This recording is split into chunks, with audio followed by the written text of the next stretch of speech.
Today we have another chapter from the Power of Awareness. Today's chapter is chapter 24, Failure.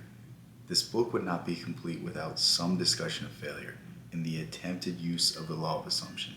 It is entirely possible that you either have had or will have a number of failures in this respect, many of them in really important matters.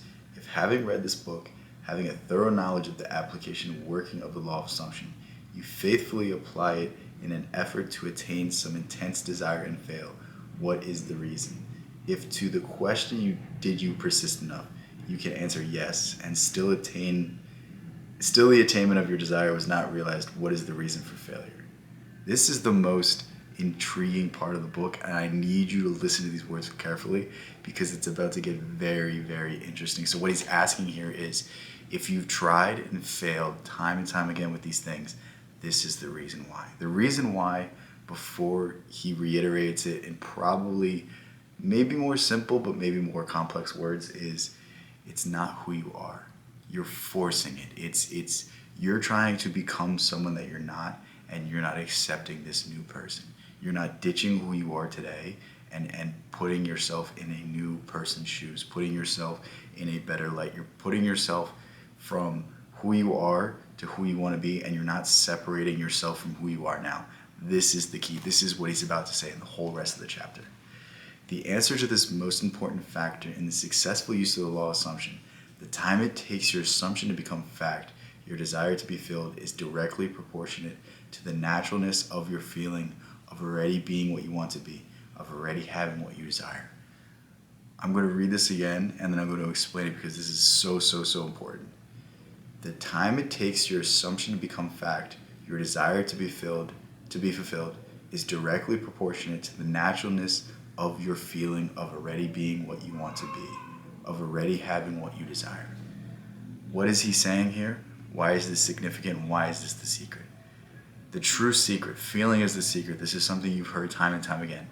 The truth about the law of assumption is the changes solidify when you change yourself first. Everything else is yourself pushed out.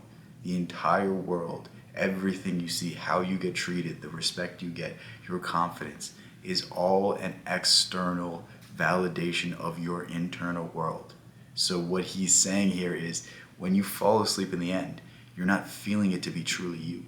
You're feeling it to be something that is still a fantasy, something that is not still real. It's not so vivid. It's not here right now. It's in the future. You're imagining it. You're doing great things. You're moving yourself closer to that place, but you're not doing it in a manner that you're already there. You're not doing it in a manner that it is natural. You wake up and feel like, I'm a millionaire, instead of having to tell yourself you're a millionaire throughout the course of the day. That is the key. When it becomes second nature, when you start feeling like you've already achieved it before you have, and you don't have to reiterate it to yourself, when it becomes who you are and it's not something that you're forced. Think about the guy that can't get girls. Half of the reason he can't get girls is because he's in his head and he's nervous when he goes and approaches them and talks to them. Whereas the guy that just, for good or bad, knows that like whatever happens, it's not going to be that bad, and he just goes up and just tries to be a normal person, that dude's going to be more successful. It's the same thing with this. It's the same thing with the naturalness of it. When you try to force something, when you're fake about it, your mind knows. There's an authentic side of yourself that knows. And when you're faking something, when you don't believe it, when it isn't true, and when it's not second nature, it will always be outside of your grasp. The moment it becomes yours is the moment when it becomes natural. The moment when it feels perfect, when it feels right, when it doesn't feel out of place, when it doesn't feel like it's something that you can't do. Like, this is the big thing about affirmations. People say affirmations, but they're not going to do anything unless they feel normal. So when you say, I am rich, everything in your world is telling you that you're not rich. Everything in your world is telling you that everything is the opposite. Maybe if you repeat it enough times, it'll eventually come true, but do we want to go the brute force approach, or do we want to go the magic exponential growth approach? Do we want to do it in a matter of years or in a matter of days? And the difference between this is tricking yourself, telling yourself it in a manner that doesn't seem forced. When you use a not affirmation, when you say, I don't need money, I'm already rich. I don't need this, I already have that. That is the key. or you do it from a manner of asking yourself questions. So how does it feel now that I have more money than I know what to do with? How does it feel that I can give back to my family? Like, asking yourself these questions, putting your scenarios in this manner is going to basically get you over this hump, because the truth is everything in your world is telling you the opposite. You need to find a way to put it into your brain and tell your brain that this is the truth. This is the truth. To deny your senses, to forego everything around you and live in a manner of the wish fulfilled. This is the most important idea. This is the key idea. Feeling is the secret, and feeling it naturally, not having to force it, not having to tell yourself that you're this. The moment that you already believe your affirmation before you say it is the moment that it's about to come true. I'm going to get through the rest of this chapter very quickly because I'm already at 5 minutes. I don't want to make this video a 20-minute video, a 30-minute video. By all means, we can, but I want to keep it short and sweet because these messages are so powerful, and the longer I extend it, the more I make it, seem like it's something complex, but it's really that simple. It's, if you believe it to be true and it feels natural and you continually affirm this, that is the key. The fact is that it does not feel natural to you to be what you imagine yourself to be is the secret of your failure. Regardless of your desire, regardless of how faithfully and intentionally you follow the law, if you do not feel natural about what you want to be, you will not be it. If it does not feel natural to you to get a better job, and you will not get a better job. The whole principle is vividly expressed in the Bible phrase, you die in your sins. You do not transcend from your present level to the stated desire. How can this feeling of naturalness be achieved? The secret lies in one word, imagination. For example, this is a very simple illustration. Assume that you are securely chained to a large, heavy iron bench. You could not possibly run. In fact, you cannot even walk. In these circumstances, it would never be natural for you to run. You could not even feel that it was natural for you to run. But you could easily imagine yourself running. In that instant, while your consciousness is filled with your imagined running, you have forgotten that you are bound. In imagination, your running was completely natural. Deny your senses. Deny the external world. Deny the external circumstances. Whatever it is in your world, it might be here now, but that doesn't mean it has to always be there. And the moment we change our destinies is the moment when we change our I am. The moment when we change what we believe about ourselves. The moment we imagine a better state. Imagination and feeling is the way out of your situation. Progress can spring only from your imagination, from your desire to transcend your present level. What you truly and literally must feel is with your imagination. All things are possible. You must realize that changes are not caused by caprice, but by change of consciousness. You may fail to achieve or sustain the particular state of consciousness necessary to produce the effect you desire. But once you know that consciousness is the only reality and the sole creator of your particular world, and have burnt this truth into your whole being, then you will know that success or failure is entirely in your own hands. Whether or not you are disciplined enough to sustain the required state of consciousness in specific instances has no bearing on the truth of the law itself, that an assumption, if persisted in, will harden into fact. The certainty of the truth of this law must remain despite great disappointment and tragedy, even when you see the light of life go out and all the world go on as though it were still day. You must not believe that because your assumption failed to materialize the truth, that assumptions do materialize as a lie. If your assumptions are not fulfilled, it is because of some error or weakness in your consciousness. However, these errors and weaknesses can be overcome. Therefore, press on to the attainment of ever higher levels by feeling that you already are the person you want to be. And remember that the time it takes your assumption to become reality is proportionate to the naturalness of being it. Okay, that was a lot of words. Salad. What is he saying here? What is the importance of it? Why do we need to accept this idea? And why is this something that we need to stress on? What he's saying is the mind is a muscle. These ideas, the assumption, the imagination are things that you must work on, and there are things that you must start to accept more and more and more, because the power lies in your mind. In order to create something, it must be thought of first. So why do we not work on these faculties? Why do we not work on our imagination, on our creative components? Because the more we can create, the more we can have in this world. The more we can imagine, the more we can have in this world. The more solid our imagination, the more finely we can bring this into the world just through our minds. And this is the belief that everything that you hold true in your mind will one day become the truth of your state of consciousness, of who you believe yourself to be. of who you project yourself to be in this world, and we can actively change it. But the reason why it's not coming true is because you still persist in the old paradigm.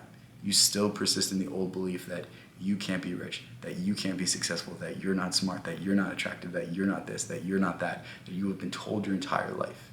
These are things that you slowly are going to break out of, and as these facades begin to slip, your imagination is going to get more and more powerful, and it's going to begin to affect your life more and more. But it's having this feeling become natural.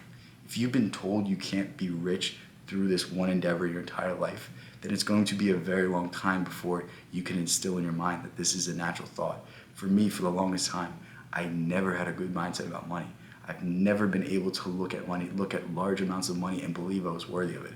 Believe that I should be paid for my ideas. Believe that I should be paid for this or for that, or that I'm a valuable person, because I've never really had a lot of money.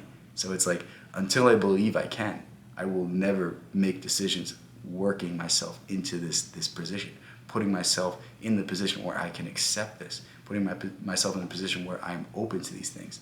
And the moment I'm open to these things is at least the possibility that they can appear. But until I do these things, it's not going to be there. I'm always going to subconsciously self-sabotage myself because I don't believe I'm worthy of this. I don't believe I deserve this. I don't believe I deserve that. That is the truth of this. When it becomes natural, when it is something that you believe that you just deserve, it's going to come.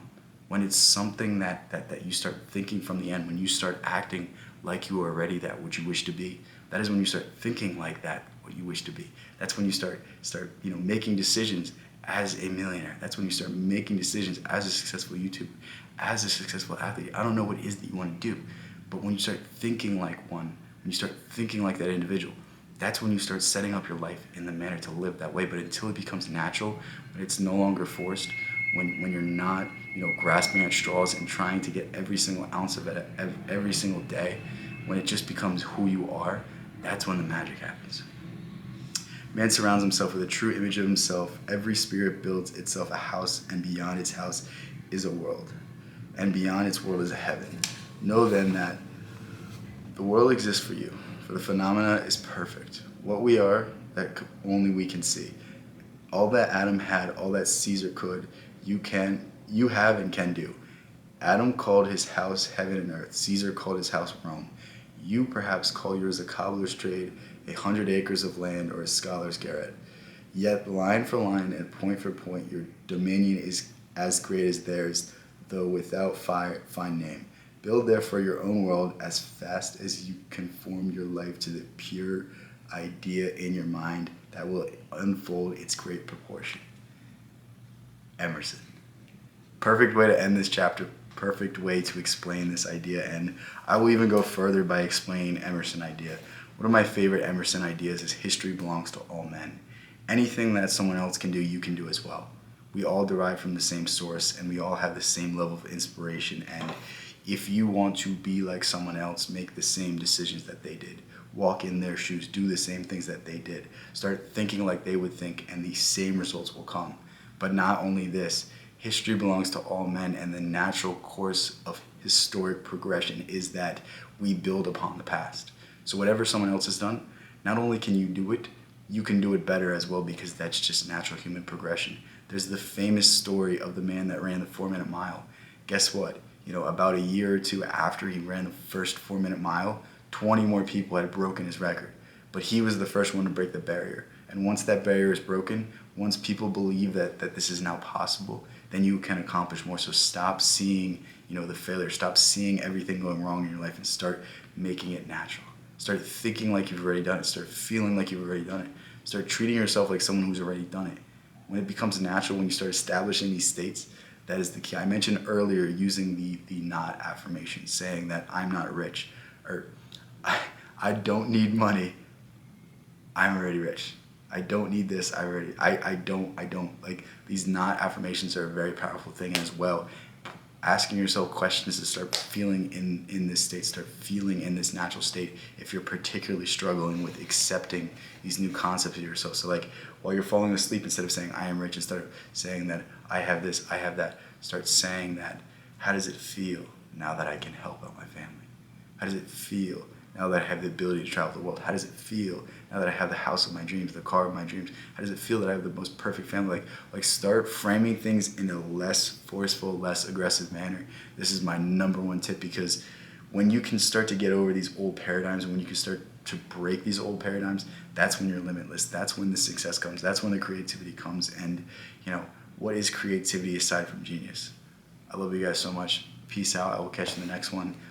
We're almost through all these chapters, but I think this might be the most important one. That's why I devoted so much time to it. And I literally read the whole chapter out loud. I tried to add some things to it. So some people have said they liked it. I don't know if everyone likes it, but it's a lot of fun to do. So almost through this. We'll go through another Neville Goddard work after this. But love you guys so much. Thank you guys so much for all the support. A lot of cool news that I've talked about on stream. So we'll continue to grow. We'll continue to do great things. And I just have to say, like, if you want more from me, join my Discord. That's a great place to get updates on all of my videos, get updates on what I'm streaming, day-to-day stuff, some of my quotes. I even share some of my writings there. If you really want to get all of my writings, go ahead, join my school community.